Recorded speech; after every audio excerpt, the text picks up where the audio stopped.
మనలో ఉండాలి. అదేవిధంగా మన ఎస్సీ ఎస్టీ సోదరులు కూడా ప్రతి సందర్భంలో అన్న మీరు పెద్దన్నలు, మనం ముగ్గురం అన్నదమ్ములం, త్రిమూర్తులం, ఎస్సీ ఎస్టీ బీసీలు విష్ణు ఈశ్వర బ్రహ్మ ఎట్లయితే ఉంటారో ఇలా బీసీ ఎస్సీ ఎస్టీలు అట్లా. కాబట్టి మీరు బీసీలు పెద్దన్నలు, మీరు ఐకమత్యంగా మీరు ముందర నడవండి, మీతో పాటు నడవడానికి సిద్ధంగా ఉన్నారు. ఇదే మోక ఔరే పక్క బీసీ రిజర్వేషన్ పక్క అనేది పోవాలి. ఈ రిజర్వేషన్ ద్వారా ఈ బంద్ ద్వారా పల్లె పట్టణం ఒక్కటి చేయాలి. ఇవాళ పట్టణాలకే బంద్ కాదు ఇది, ఈ బంద్ పల్లె పట్టణం బంద్ జరగాలి. ఆ తర్వాత ఊరు వాడ బంద్లో పాల్గొనాలి, ఊరు వాడని ఏకం చేయాలి.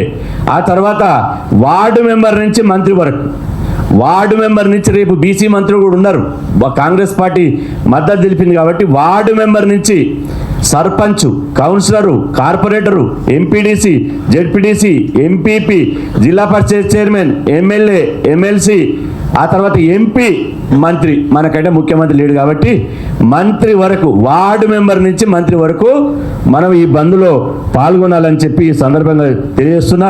సీనన్న సలహాలు ఇచ్చింది. దానికి తోడు ఏంటంటే రేపు రోడ్ల మీద, ఎల్లుండి రోడ్ల మీద కుల వృత్తుల ప్రదర్శన కంపల్సరీ జరగాలి.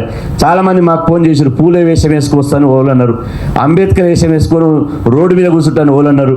ఆ తర్వాత కొంతమంది రోడ్డు మీదనే చాకిరేవు బండి తీసుకొని ఆనే బట్టలు ఉత్తాని ఓళ్ళు అన్నారు. ఎట్లా ఏ విధంగా చూస్తే వాయిలెన్స్ కాకుండా శాంతియుతంగా మాత్రమే మనం బంద్ నిర్వహించాలని చెప్పి సందర్భంగా తెలియజేస్తున్నా. అక్కడక్కడ అగ్రకులాలు మనం రెచ్చగొట్టేటువంటి ప్రయత్నం చేస్తాయి, చేసినా రెచ్చిపోవద్దు. ఓపికతోటి ఖచ్చితంగా పూలే మార్గంలో, అంబేద్కర్ చూపించినటువంటి మార్గంలో మనం అందరం నడవాల్సినటువంటి అవసరం ఉన్నది.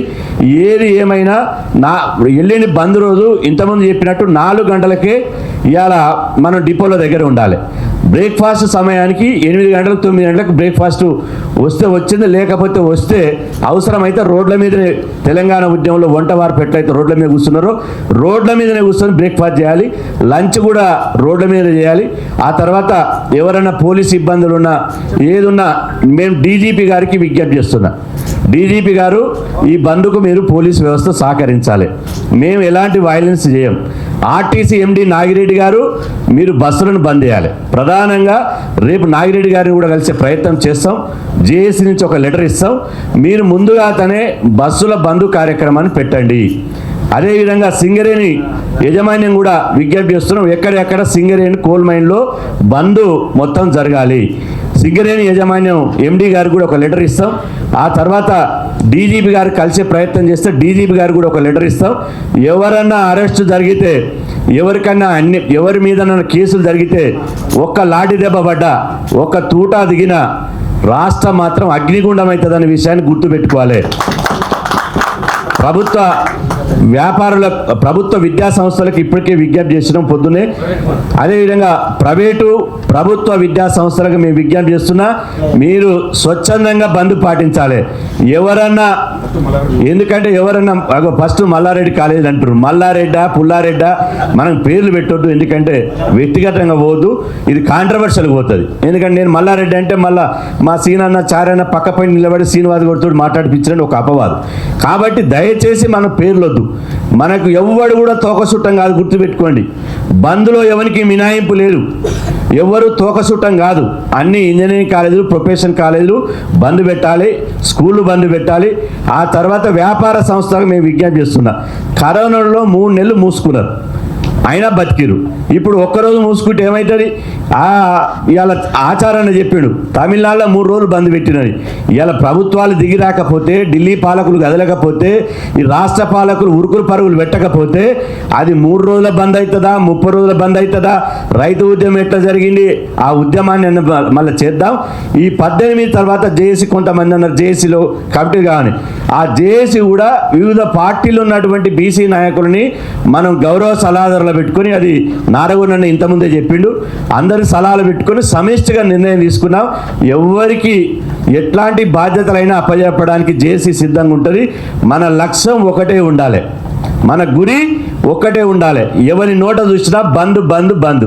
తర్వాత చివరిగా నేను చెప్తున్నా, చివరిగా లాస్ట్ వర్డ్, సోషల్ మీడియా అనేది ఉపయోగిస్తలేదు. దయచేసి మీడియా మీకు తెలుసు, ఇవాళ మీడియా నలుగురు అగ్రకులాలు ఇలా కూర్చుంటే ఇవాళ బయట రోష్మా ఇప్పుడు ఏం జరుగుతుంది టూరిజం హోటల్లో ఏం లేదు, ఇప్పుడు ఆయన పటేల్ బయటికి రాలేదు, ఆ దొరవారు బయటికి రాలేదు, ఆయన వచ్చి ఏం మాట్లాడతారో అని ఇవాళ పుంకాలుగా చెప్తారు. మన మీటింగ్లు పెట్టుకుంటే ఇవాళ చూపించేటోళ్ళు అంటే పాపం మనోళ్ళు ఉన్నారు, బడుగు బలైన వర్గాలు చూపిస్తారు, కానీ ఇంకా ఇవాళ ఆశించిన స్థాయి లేదు. కాబట్టి సెల్ఫీ విత్